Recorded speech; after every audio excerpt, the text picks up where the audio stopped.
Je viens d'être reçu par son Excellence VPM, ministre de la Défense nationale. Et tout d'abord, on a parlé de la situation à l'est de la RDC, puisque la Russie, en tant que membre permanent du Conseil de sécurité de l'ONU, est très préoccupée de la situation qui reste très tendue et surtout de l'activisme des groupes d'armées à l'est de la RDC.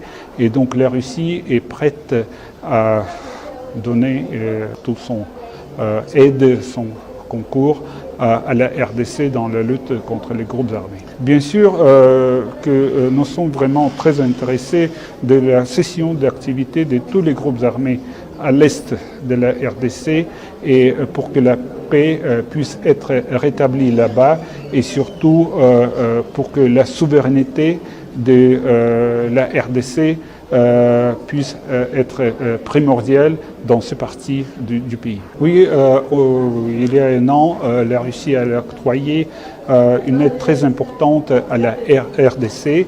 Il s'agit d'un lot très important de l'arme et de la munition qui est utilisé actuellement par les FARDC à l'est et surtout dans le combat contre les groupes armés. Bien sûr que nous sommes très intéressés et on parle aussi de l'intérêt de la partie congolaise de la promotion de notre coopération militaire.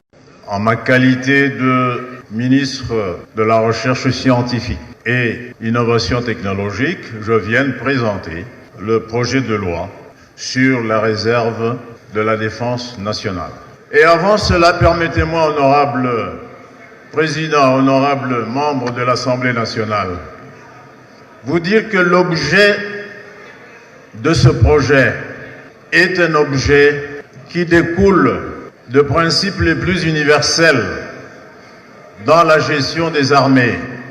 Il n'existe pas une seule armée au monde aujourd'hui qui n'a pas de réservistes. Vous suivez ce qui se passe en Ukraine, en Russie et dans beaucoup d'autres pays, même pays africains.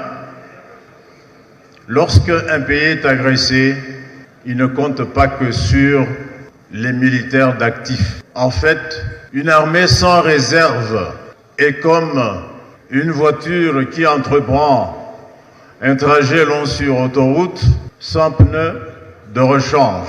Ainsi, vous me permettrez donc que je en arrive à l'exposé des motifs de ce projet de loi. La nécessité d'assurer la protection de la souveraineté, de l'intégrité territoriale de la République, ainsi que la défense des intérêts supérieurs de la nation, a conduit le Parlement à adopter la loi organique numéro 11/012 du 11 août 2011 portant organisation et fonctionnement des forces armées en application de l'article 122.15 de la Constitution et promulguée par le président de la République. Cependant, la loi organique susvisée ne prévoit pas la création d'un corps de réservistes au sein des FARDC. Or, toute armée qui se veut professionnelle et républicaine doit avoir en son sein un corps de réservistes pouvant venir en appui aux forces armées aussi bien en temps de paix qu'en temps de guerre.